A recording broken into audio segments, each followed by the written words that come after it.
Hi everyone, it's Chris. Welcome back to another video. Thank you for popping by today. Something quite niche actually.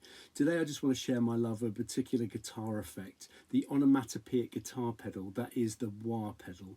The pedal that makes the guitar sound like a wah wah sort of sound. And some of my favourite songs have got that effect in them. So I'm going to share with you a shed load of brilliant songs that feature that guitar pedal and really enhance it.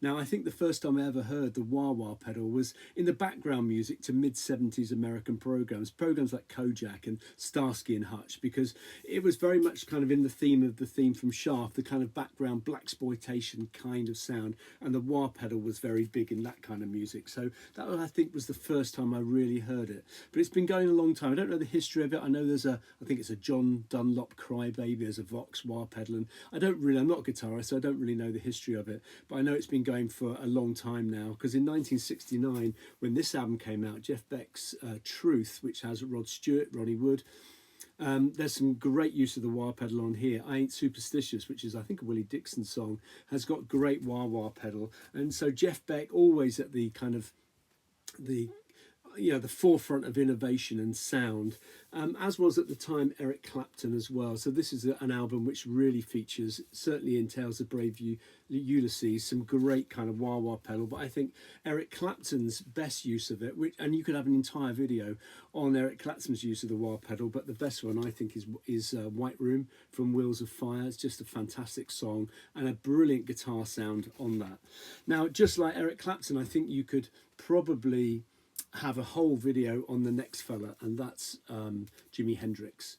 You know, he was a great exponent of the wah pedal, and obviously from Electric Ladyland, you would probably choose Voodoo Child, but there are some other songs on here, and there are shed loads of songs he's done on his other albums that you could have chosen. But I think Still Raining, Still Dreaming from this album is a great example. And if you listen to the start of that, you can see where Steve Vai got the inspiration for Yankee Rose, the song that he did with David Lee Roth from. I think that's a 68 album. I think in 69 we had Stand by Sly and the Family Stone, which features I can't remember the name of the guitarist, but the song is called Sex Machine. Fantastic kind of funky rock song with just absolutely stellar use of the wah pedal. And round about that 69 time, we've also got the Stooges debut. Sadly don't have it on vinyl, but a great song, 1969, from the 69 album, the debut Stooges. But that song features great wah guitar. I think it's Ron Ashton, isn't it, that does it on there. 69 also, here's an exponent of that. You almost may have been the first person to use it, I think, possibly anyway. Frank Zappa, this is Hot Rats, and Willie the Pimp, really good example. And all of these songs, if I remember, I'll put a link down below to a Spotify playlist just to remind you of these songs, really. Now, Eric Clapton was obviously in the Blues Breakers very briefly for that Beano album, and his place was taken by Peter Green, who did a solo album in 1970. Absolutely bonkers, this album. It's called The End of the Game. And he's not someone who generally uses the wah pedal, but listen to Bottoms Up, which is the opening song from here. This is kind of like an extended, jammy guitar solo album, but Bottoms Up, great example of use of the wah wah. Now, we mentioned Eric Clapton. He rocks up in a lot of people's albums. He did appear on George Harrison's box set album. What's that called? Whatever, I can't remember now. And there's a song on there called Wah Wah. I don't think Eric Clapton plays the guitar on that, but he definitely plays on the first solo album from Stephen Stills. And there's a song on here called Go Back Home, which has got great guitar work on it from Stephen Stills and a fantastic solo from Eric Clapton. Now, this band, I think the guitarist on here, Stan Webb, this is Chicken Shack, their album from 71, I think, Imaginary Lady. But Stan Webb very much sounds, I think, like Clapton, especially on Crying Won't Help You Now, another fantastic example of use of the wah pedal. And in a similar time, 71, how about Papa Was a Rolling Stone by The Temptations, a kind of 12-minute version of it. The guitarist on here, one of the guitarists on here, is a guy called Melvin Reagan, or Ragin, and in brackets says better known as Wah Wah, and that's got a fantastic kind of wah wah guitar part to it. So really worth revisiting if you've not heard that for a while. Papa Was a Rolling Stone, Temptations. Now we've mentioned Beck and Clapton and so on, so we've got to mention Jimmy Page. Jimmy Page certainly did use the wah pedal. I don't like this album. I think it's quite weak as a live album. It's a bit meandering and sprawling and a bit loose in places, but the song No Quarter, which is probably a top 5 Zeppelin song for me, has got some great use of the wah pedal, and I think it's a really good version. It's probably, for me anyway, it's the best song on this album. Tony Iommi, another fantastic guitarist of that kind of era. This is what, from 71, 70, Paranoid, Electric Funeral, start of that, great use of wah pedal. But I think the best guitar solo he did using that pedal was the guitar solo on Turn Up the Night from Mob Rules. Martin Birch produced album from 1980. Fantastic solo on Turn Up the Night. Great song. I think it's this track that opens the album. So we talk about Black Sabbath, we talk about Led Zeppelin, Deep Purple. Richie Blackmore didn't use the wah pedal, and they were obviously seen as the triumvirate of British heavy metal and hard rock. And sometimes that would become a foursome, and that would be with Uriah Heep. This is their second album, Salisbury, and the title track from that, which is quite a long song, takes up most of side 2, has got a wonderful solo from Mick Box, who used the wah pedal a lot in his work, but that's a great example of it. And round about the same time, this album, Argos by Wishbone Ash, which is just a fantastic album. Their best album, I think, by quite a way, if I'm honest. But The King Will Come, brilliant guitar solo on there, great use of that pedal. And someone who uses the sound a lot, not because he's trying to replicate the sound of Hendrix, but certainly was influenced by Hendrix, was of course Robin Trower. This is his masterpiece of an album, Bridge of Sighs. And my favourite song on here is my favourite Robin Trower song, and that's Two Rolling Stones, great example of the wah pedal. But this album, the song that opens up this album is a 9-minute song. I think Iron Maiden did a version of it, and it's just brilliant guitar. I think the guitarist is called Dale Bronham, I think his name. The band are called Stray. The song is called All in Your Mind. If you've not heard it, go on either search for it on YouTube or go on the Spotify playlist. Absolutely fantastic song. Guitar sound is brilliant. Now, guitar sound is really important. There are some guitarists that I just don't like their sound. The next guitarist is somebody I don't like. Now, he made his own guitar. I appreciate it's made with a knitting needle for the whammy bar and I don't know, his dad's coffee table or wherever it was. I just don't like his guitar tone. It's Brian May. But on the track, Great King Rat, he uses the wah pedal and suddenly he doesn't sound so bad. I love this album. It's kind of proggy and quite heavy. It's great. Moving into the kind of the later 70s kind of period.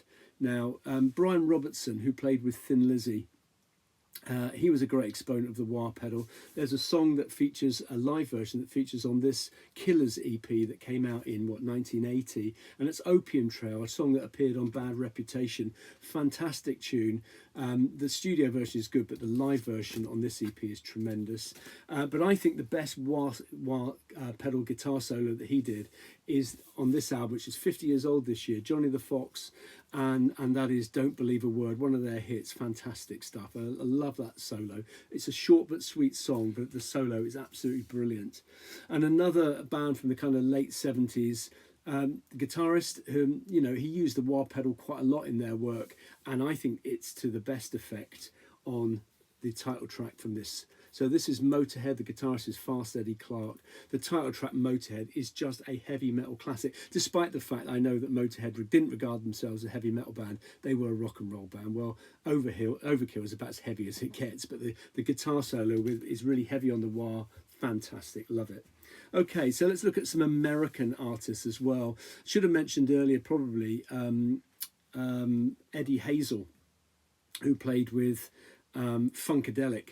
I don't have the album, sadly, but Maggot Brain, that song, he channels his inner Jimi Hendrix on that song. And I think George Clinton said to him, the leader of Funkadelic, said, play like your mother just died. And that solo is to die for. But what an exponent of the wah pedal Eddie Hazel was. This album, this is Second Winter by Johnny Winter. Unusual album. It's got 2 records in it, but it's not a double album. It's only got 3 sides to it. One side is blank, but Hustled Down in Texas is a really upbeat song. Fantastic song by Johnny Winter, and that's a great use of the wah pedal. I guess I should, if you're going to talk about American guitarists and people who are exponents of this particular effect, you have to talk about Chicago's Terry Kath. Often overlooked, I think, simply because he played with this band, who went on to produce kind of some pop classics, but was seen as kind of you know, a kind of a pop band rather than anything. They were a tremendous kind of fusiony, horn-driven band in the kind of late 60s, early 70s, produced a string of really decent albums. And Terry Kath, what a player. So I could have chosen from Chicago Transit Authority, I'm a Man, their version of the Spencer Davis song. It's got some great wah guitar on it. I could have chosen the album, the song that opens this album, which is their third album, Sing a Mean Tune Kid, which has got 3/4 of the song is a guitar solo. It's just fantastic. But I think I have to choose his kind of Terry Kath's most well-known song, which features one of the best guitar solos I think ever laid down, heavy on the wah pedal. It's just brilliant. 25 or 6 to 4 from Chicago 2. What a masterpiece of a solo that is. This band, I think they're probably seen as Canadian actually rather than American, I think. But this is from 1970. This is from Steppenwolf. And this is Steppenwolf 7 from 1970. The opening song, Ball Crusher, which is a song you may not have heard, is a really good song in terms of, it's got a really nice groove to it, but some great wah pedal effect on it, fantastic.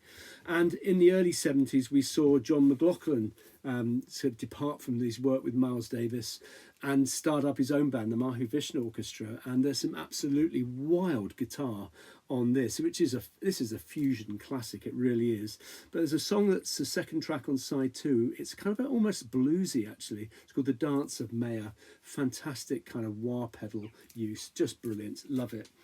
And then going into the kind of mid-70s, not a band necessarily renowned for use of that kind of effect. The 3-guitar band as they become, 2 guitars on this particular album. This is the second album from Leonard Skinner. And the song on here is The Needle and the Spoon. Listen to the solo. I think it's Alan Collins does the solo on that particular song. Oh, fantastic stuff. In the late 70s, this was a band I got into in about 78. I heard a couple of live songs on the radio, bought the live album, was converted thereafter. Just amazing guitarist. A bit like Terry Kath, incredibly overlooked as a guitar player. Phenomenal. This was an album that came out, I think, in 1979. This is called Tales of the Unexpected. One side was studio, one side was live. There's a great song in here called Tales of the Unexpected, which is kind of like a jazz fusion number, but the song that really sends the wah-wah pedal to the kind of forefront is the song Woman, which is a live song on side 2. Fantastic stuff from Frank Marino, Mahogany Rush, really overlooked. And round about that same time, we also get Ted Nugent. This is an EP that came out in 1979, and there's a song on here called Paralyzed, which has got just a absolutely awesome guitar solo on it. I'm not a great fan of Ted Nugent, but what a solo on that song. And then into the kind of early 80s, you get the kind of blues legend that is Stevie Ray Vaughan. Wow, this guy could play. And we mentioned Hendrix and Voodoo Child earlier on. His version of Voodoo Child is absolutely sensational. But listen to the opening track from this album, which is called Soul to Soul. It's called Say What. Wow, guitar pedal, wah-wah pedal, fantastic. Great song, Say What. And then we obviously move into the kind of era. This is what I'm not sure when this album came out, 87, but Joe Satriani and the title track from Surf with the Alien, great example. I don't have the album, it's called The Extremist. There's a song in there called Summer Song, which again, another brilliant wah-wah pedal guitar song, fantastic. But Surfing with the Alien, brilliant stuff. And then from the very late 80s, I think this is an 89 album, possibly 88, something like that. Jeff Healey Band and See the Light. Jeff Healey was blind, he played the guitar on his lap, but on the title track, wow, listen to the soloing on that. The guy's blind, he's playing the guitar on his lap. It's absolutely out of this world. Fantastic stuff. And then into the early 90s, you know, if you're talking about the wah-wah pedal, you probably have to talk about Enter Sandman by Metallica. This is a picture disc single. Although it's not a particularly awe-inspiring picture disc, but picture disc nonetheless. Enter Sandman has got an absolutely fantastic wah-wah pedal solo on it. And I have to also mention, if you get into the early 90s, the kind of grungy sound. So Pearl Jam's 10 album, Even Flow has got a tremendous guitar solo from Mike McCready. Now, Mike McCready also rocked up in another band in the mid-90s. And just when you think You know, even Flo has got the best wah-wah guitar solo in grunge. Along comes the album Above by Mad Season, which does feature Mike McCready. Just listen to November Hotel. The guitar on that is absolutely wild. I love it. So there you go. There's a little homage to a fantastic guitar effect, the wah-wah pedal, which I think produces some of the best sounds and some of the best solos in rock music and other music too. So let me know your thoughts in the comments below, and I'm sure I'll be back sometime with another video. Cheers.